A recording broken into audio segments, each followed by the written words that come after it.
All right, my friends. Module number 4. So this is our next to last module for today. And in this one, we're going to talk through several different matters. Here are learning objectives. We want to discuss and explain the importance of having a comprehensive approach to fraud prevention. Again, that extends beyond just internal controls. We're going to highlight the importance of employee training and ethical awareness in deterring fraud. So we talked a little bit about that already, but we'll talk more about what that means in response to identified matters, such as when we use hotlines and other anonymous reporting mechanisms. Then we'll talk about effectuating regular reviews and continuous monitoring. And lastly, we'll outline some strategies for fostering an anti-fraud culture within your organization. So with that, as we spoke about earlier, we want to be proactive, right? We don't want to be reactive, and we're proactive through the use of preventive controls, and that includes having a strong tone at the top, right?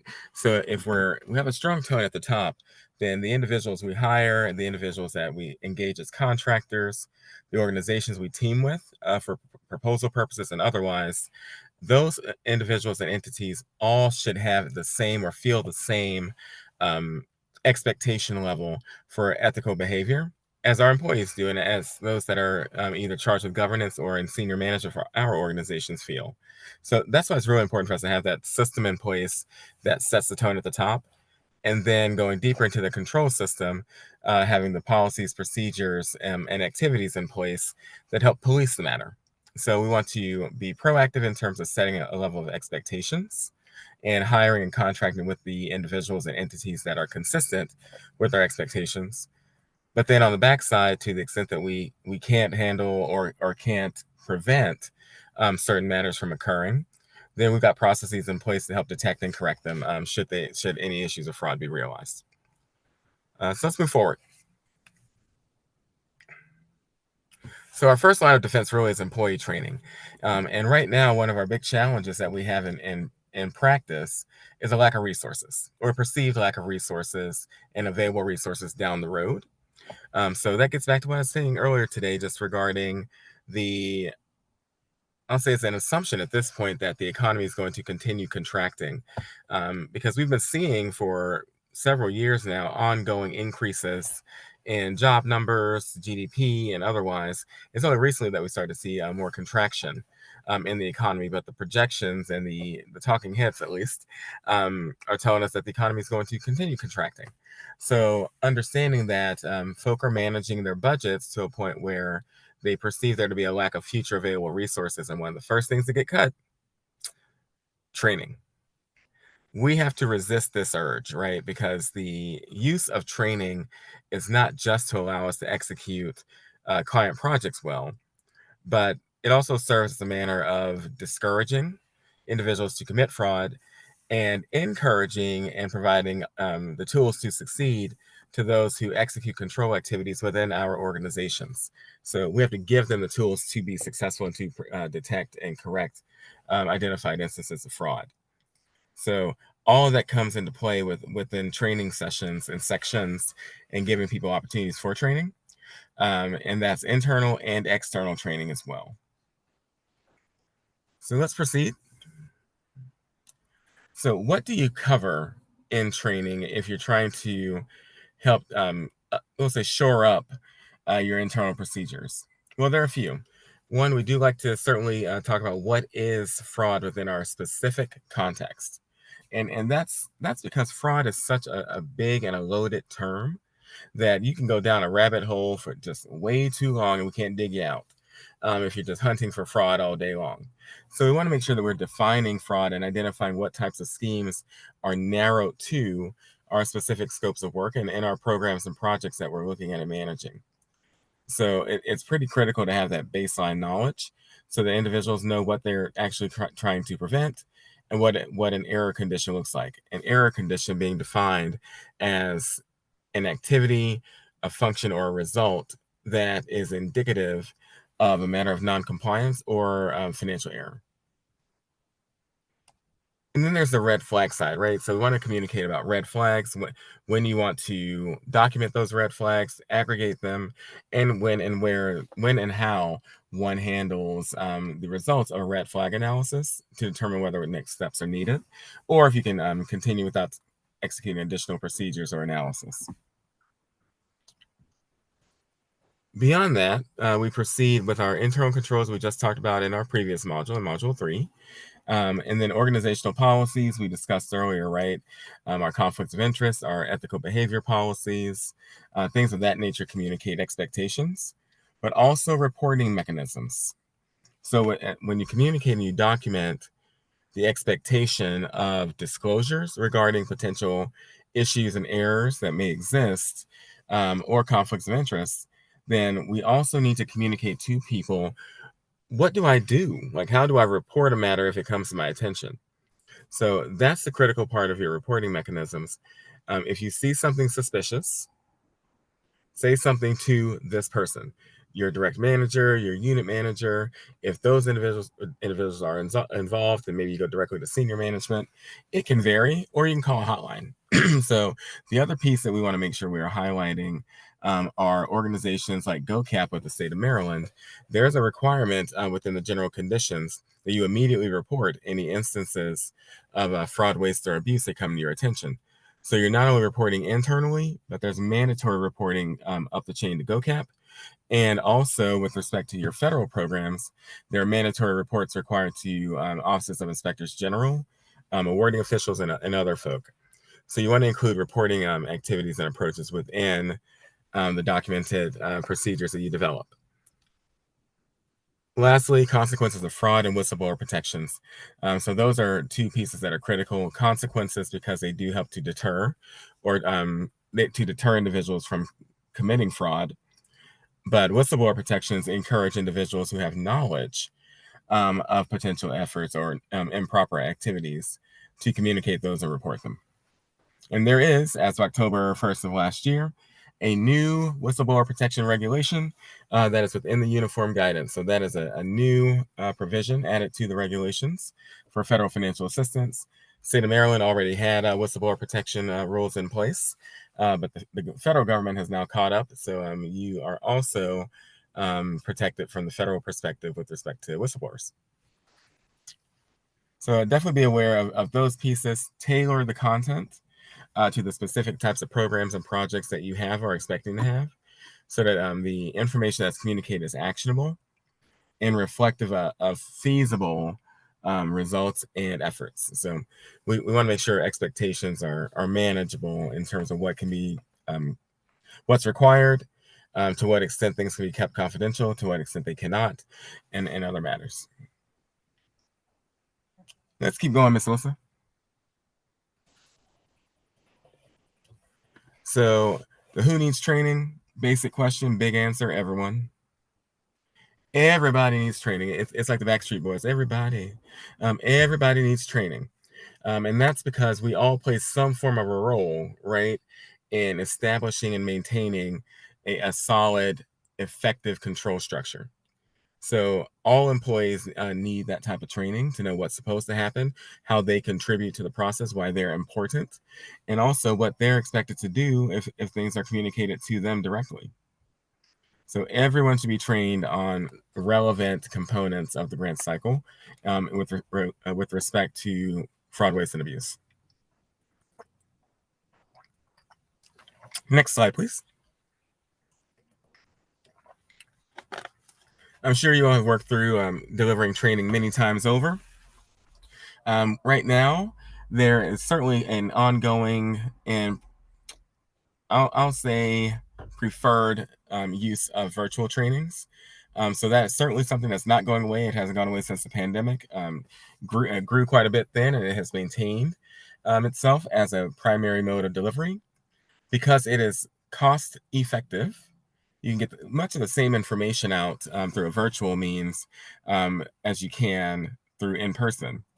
But it's not exactly the same. So we can do more in person when you're thinking about how deep we can go. So you want to give yourself the option in terms of what mode of delivery you're going to use. But remember that as you're trying to reach bigger, broader audiences, then virtual is usually the way to go versus having to pay such significant travel costs. Ayana, you do a lot of these trainings as well. What's your thought on virtual versus in person? During COVID, we didn't have a choice. And I True. learned very quickly. I had students prior to COVID at Georgia State, Alpharetta campus, and Georgia Tech, and Georgia Piedmont Technical College, who really liked the in-person experience. And I mean, we did all types of stuff, science experiments. I was hanging batteries from the ceiling and telling them with shoestrings and telling them, bring in your sunglasses. We're gonna do the full pull free pendulum effect, and it was just a bunch of stuff. And then suddenly we couldn't go back to the classroom, and I'm like, oh my God, what do we do? And that's where virtual comes full force into play because virtual is less expensive. Virtual brings together people from all over the world. You can record it and watch it asynchronously. So, for practical reasons, organizations need virtual trainings, because people can't always be in one place like the, GE Jack Welch days when, they spend billions of dollars on trainings like that. And the materials cost a lot, that kind of thing. So, how do you get to the point where that virtual training is just as engaging and interactive? And Hmm. since that time during COVID, those technologies that engage in virtual trainings have really gone full force. They're really amplified. You got gaming, simulations, what do you call the types of cognitive games that do the deep cognitive deceptions? Like, have you ever watched that video Missing? That Hmm. Yeah, that's what the Yes. serious games. Those are good because you're talking about something real deep, like cognitions and stuff like that. But you're watching it like it's a mystery movie. So you can be just as engaging in virtual, and a lot of the new adaptive learning content, like Adobe Learning, has that 4K platform where you Yep. have adaptive learning content, and people can choose whatever they want to learn, and then it grows with the person based upon their prior competency levels and all of that. So there are ways, but you got to be on it, because you lose people's attention. They get up walking around doing whatever they want to do, and you lose that type of engagement, camaraderie and community. So I believe it's possible, but it's much more challenging. Yeah, that's true. And they will do a whole lot of stuff. I mean, I remember during one training, I may have been testing out my new Dirt Devil, and I love a good vacuum. So it just depends on what's out there and how busy somebody is on a given day. But I Yeah. think I got to make a really good point there with respect to understanding what types of how to keep folk engaged in the training activity and training methods, but also to make sure it's relevant. So, I found the biggest way to keep folk engaged, other than, trying to make them feel like they're in the room with you, so that we're you're not talking to a blank screen or what have you. We want to try and be engaging presenters during training, and mix it up. Mix up the presenters. Find guest speakers. Focus on the current real world, not just theory. Those types of items are really important in terms of keeping people engaged with, especially refresher type training around internal controls. Um, Though I am a proud member of the public accounting industry, I'm well aware that the internal control training and journal entry training may not be everyone's idea of a good time. Now, I'm sure that there are only two or three of you that would rather be doing something other than journal entry training or internal control training and grants training. There are just two or three of you, so don't feel too outnumbered. But for those two or three, it's important that we find something that keeps them engaged. So you do have to think about that as we work through what a training plan looks like, and within that training plan, what are the steps for interaction and relevance that we're going to execute on, so that these individuals can really be engaged and feel like they're part of the process, and that their role is important, because, well, it is. And the more important that they feel like it is, the more effective they will do their jobs, is the theory. So let's keep moving. So talked about the importance of ongoing training. Got ahead of myself here, clearly. Just with respect to making sure that we're keeping our procedures and our awareness timely, and in alignment with our understanding of what the current schemes are to commit fraud. So if we're looking for old fraudulent techniques, then we may still find something, but we could totally miss something that's more IT focused, like the use of AI, right? There are certainly those bad actors out there trying to figure out how to better effectuate or better utilize AI technology to commit bad acts. So we have to make sure that we ourselves are also focusing on those items so that we're helping them to detect and correct issues that result from the improper use of things like AI. Now let's move forward to our next item. So here we're building a culture of awareness and really making sure it's part of the DNA. And that gets back to our use of training, ongoing and regular communications. I mentioned earlier posting either one pagers or posters throughout your primary offices, your headquarters, for example. That makes people constantly read in the elevators and otherwise information about their roles and the expectation for ethics, things of that nature. And the more you read it, the more likely they are to have it appear to them within the real-time analysis or exercise of control activities. So they fully understand what the expectation is and how they can contribute to ongoing success. So we really just want to make sure that our items around fraud prevention don't become just part of or take away from training, but it becomes really core to your organization and to the view by your staff and your personnel that these are important items for what we do. It should be part of what we do from start to finish, and it is a core component of our DNA. So, Ms. Alyssa, let's go to the next slide, please, as I drop my phone. So management's role in training is to lead by example. They should certainly be empowering others that are process owners, for example, to play a role in both the development and delivery of training. So that way you've got those that are influential within the lower lines of an organization, helping to recruit and encourage their colleagues who are in maybe the cubicle next to them to behave ethically and to report instances where unethical behavior is identified. So those are some pretty key components of what management's role is. They need to lead by example and also recruit and encourage participation by those who can influence the organization. Next. I think we've may have beat this horse to a little bit of death, maybe within the inch of its life. So let's keep on going. So this is one of the areas that we we really do have to make a conscious effort to focus on, and that is understanding and delivering training that is specific to the role that an individual plays from the grants management perspective and within that framework.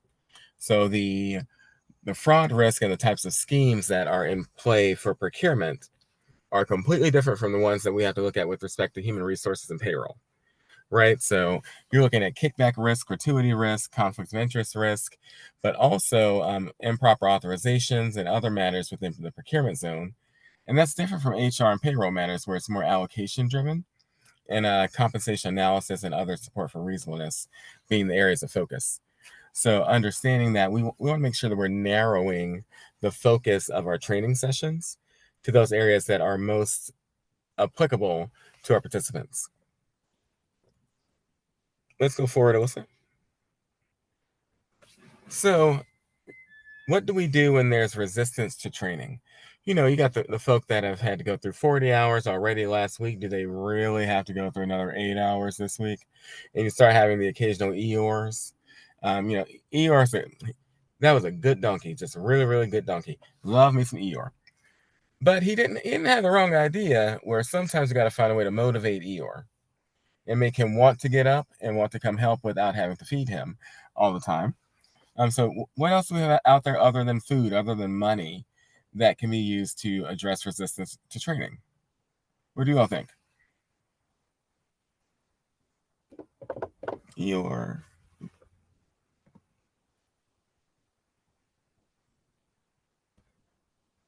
ooh, 76 new message. I've been busy. Reviews of the GL for a project, the project manager, accuracy charges to grant. Yep. Regular reconciliation. So those are all examples of items that we would train. How can we address the resistance to training, though? Those that they're too busy, they already know the material. Maybe it's not their job to be involved. What can we do to motivate some of these folks to participate in training? Clear written guidance and training. All right. Any thoughts? No one's had to motivate folks to want to go to training. Well, how about Vegas? They can go to training in Vegas. Snacks. There we go. You can always feed, if you feed them, they will come. It worked for me all the time I was in student affairs. If you feed them, they will come. The challenge that you have is that I had a whole lot of college athletes in the facilities that I was over. And let's just say baseball and soccer players can eat. You think I can eat? They can eat. Now, Corey Kluber was one of my residents at one point. He is, of course, a World Series champion at this point. That's a minor shameless plug for those of us that played just a minor role, i.e., checked him into his dorm and made sure he didn't do anything that would ruin his life early. Great guy, real great guy, amazing pitcher. But the point is, we have to find a way to motivate, right? And motivating athletes, college athletes, to come to training and come to programming is one of the challenges similar to what we encounter in the professional world with getting folks to come to training. They already know what we're going to talk about with respect to underage or college or drinking, things of that nature, those risks. So they don't feel the need to come to programs. The same kind of excuses are made when we deal with the professional environment of coming to training. I already know it. I don't want to come. You know, what do you expect me to do? Like I've got homework, I've got other things that are priorities and deadlines. Well, we feed them. We can maybe offer a reward system. And that's something that can be quite effective if you say, okay, well, there is a series of 6 planned trainings.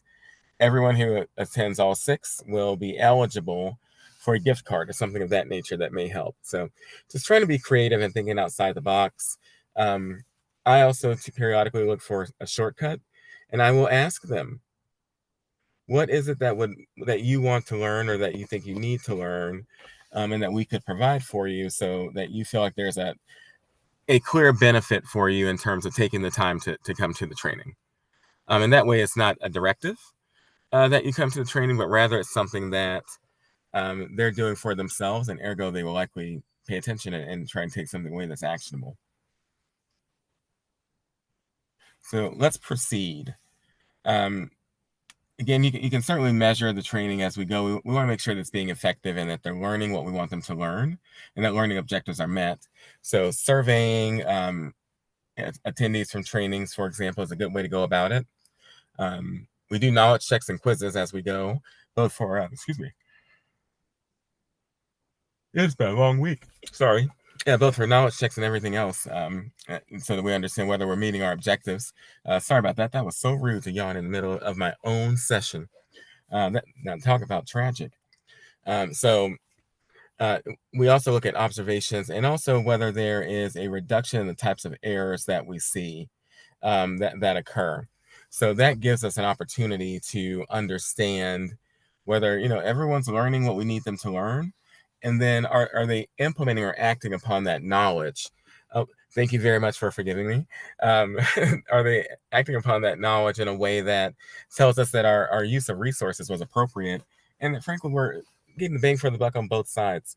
It's just like recruiting. When we recruit, I always tell people that we're recruiting them and they're recruiting us at the same time. It is also true from the context of training. We may be providing and giving them access to training, but they're also training us on how to motivate them to want to go to training and to use that information. And if we're seeing ineffective training, then we've learned from them that they've been demotivated. So we've got work to do. So I always think of it as an opportunity for constant and continuous improvement on both sides of the aisle. Next slide, please. Whistleblowers themselves. I want to talk a little bit about whistleblowers for several reasons. One is I've been involved in my share of key tam lawsuits over the years, just based on my role in different organizations. And I can tell you that the whistleblower function is so critical. And more importantly, whistleblowers understanding that they are protected and have opportunities to pursue those who may retaliate against them are that those are also really, really important components, because in reality, you don't have to use the term retaliate in order to retaliate against someone. So if you reduce the scope of their responsibilities, maybe you reduce their bonus, their annual bonus, something like that, then that's still retaliation against the whistleblower. And we want to make sure that we understand what that looks like, so that we can certainly be on the lookout for it ourselves if we're in a role that can help influence it, but also so that we can give the whistleblowers confidence that these protections are not just written down, but they are protections that we value and that we will help to effectuate if needed. And that really opens the door to us receiving feedback and input from individuals who are involved in those control structures that we need to have submit reports through the chain of command. So otherwise, we may not know that something's going on out there, and that prevents our ability to evaluate, analyze, and to address potential errors and issues and other types of conditions that we really need to take action on. So it's not just posting the whistleblower protections and documenting that we have a policy in place, but also encouraging and supporting the whistleblower concept throughout our organizations. That really helps to make sure that they're aware of what it means to be a whistleblower and what protections they do have afforded to them. So as part of that whistleblower component, we do look at the anonymous reporting aspect. And anonymity is a key piece, right? First, because people sometimes have to report on their bosses. They don't want it to be known. So there may be an anonymous whistleblower complaint, but we also like to caveat that we will keep this anonymous and confidential to the best of our ability. Because if law enforcement has to be involved, then they may ask for information and a document summarizing all of what we have. And at that point, to be responsive to law enforcement, then we may have to communicate everything that we have with us, including the identity of the individual who submitted the report. So, from that perspective, to comply with legal requests, you may not be able to keep everything as confidential as you would have liked. So, I like to communicate that up front so that folks don't question the use of the term anonymity. But with that said, once they do get comfortable, we have to make sure the system and the process works. So sometimes when I go out to test and do an audit, I will call the hotline and just to see where it goes. And I'll submit a test 1, 2, 3 request via email or something of that nature. And I want to see if the email comes back into the chair of the board, to their inbox or what have you while I'm sitting there. So you want to test that reporting function to make sure that it is functional, it is operating, and then make sure that you've identified who is supposed to act depending on the nature of something that's reported. So those are some key takeaways with respect to whistleblowers and the use of anonymous reporting. The biggest piece being, are they aware? And is there a process in place to implement or execute on any complaints and things of that nature? Next slide. Multiple pathways. So talked already about this with respect to OIGs and others. So there are certainly multiple reporting mechanisms out there. No need to reinvent the wheel. If you're working at an organization that already has a whistleblower complaint hotline, then keep using it. But you may want to look at how it's documented on the back end in terms of where does one go when a whistleblower complaint goes to a third party. So those are pieces that you want to take away from this particular session operationally. Next slide. Elements of a hotline. I won't walk through this. These are pretty straightforward and generic. Long story short, does it work? Is it of a moderate tone? So that and does it talk back to you? Now, when I say talk back to you, I don't mean what my grandmother used to say before she made me go outside and find my own switch. So don't no back talk. That's not what I'm looking for. Here, I'm thinking about those instances where the software may say, for English, press 1.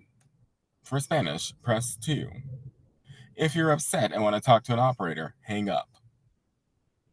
Those I'm not talking about. I'm thinking more along the lines of when you have submitted something or you've left your recording, Does the system talk back to you and then have hooked on the line for another 5 to 10 minutes, listening to either elevator music or statistics at the top of the chain or what have you? We want to make sure that the ability to get the information in a clear, concise manner is present, because folk are already concerned and worried. So the more worried they are, the less likely they are to disclose matters that we need to know. So let's find a way to make it short, brief, sweet, and to the point. Then we can go past this with respect to the legal and ethical implications.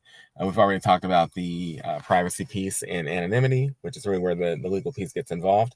We throw it over the Chinese wall to get over to the legal investigative side after we've done our initial due diligence in something that's reported to us. So mentioned earlier, just with respect to investigations, where does the information go after it's initially reported? That is typically to an evaluator internally who will decide whether an external unit should investigate this matter, or if an internal unit can do so and provide the right oversight. So those are key pieces to be aware of as well.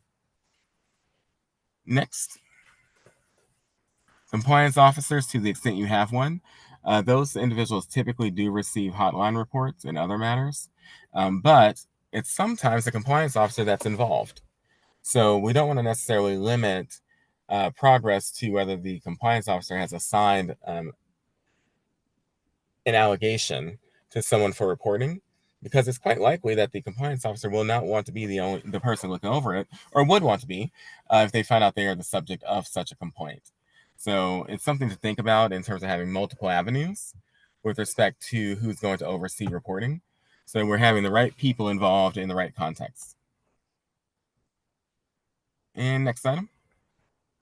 So more items with respect to the hotline. I think we've covered most of those at this point, so we can keep moving. Continuous monitoring, we've already talked about as well. This is the periodic review that occurs over control activities and other efforts to know whether or not they're effective and being implemented properly. The varied approaches, we've kind of talked through that also, in terms of knowing that there are different ways to address the execution or implementation of controls. Then from a financial transaction perspective, this is where the usual focus is. It's really all around the details and supporting documentation. So if you document what needs to happen from a review perspective, and then leave some wiggle room out there for individuals to apply judgment and give you an understanding of whether or not the organization's mission is being satisfied by those persons.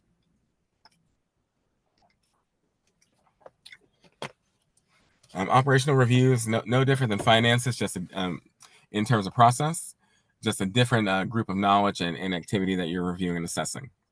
So here we're looking for things that occur within operational units. So is billing timely? Are discrepancies in inventory being analyzed? Are these reconciliations between property management and finance being handled appropriately? Those are the types of questions that we have. And it's really critical for you all to make sure you're answering yay or nay in each case, and not I don't know.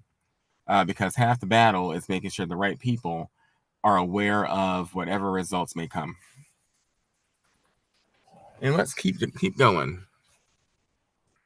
So budget versus actual analysis. This is really important for a number of reasons. First is we don't want to go over budget, right? So we don't want to spend dollars that we can't get reimbursed for. But it also gives you a heads up on when there may be variances out there that are required to be disclosed. So looking at our budget to actual reports, if your spend rate is a lot higher than your accomplishment rate, then you may run out of money before you've met all of the required goals and objectives for your award. So in turn, monitoring that can give you an idea as to whether funds are being used improperly.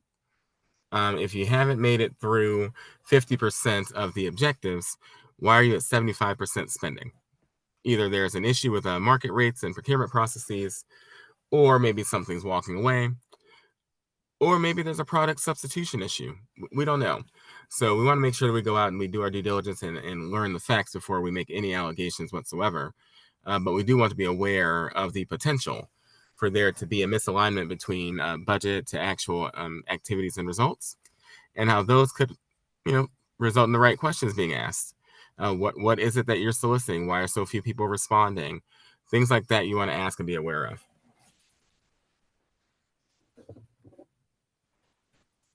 All right, so we talked about independent reviewers already in a couple of different contexts. So I think we're good to go there. The same with respect to risk and vigilance.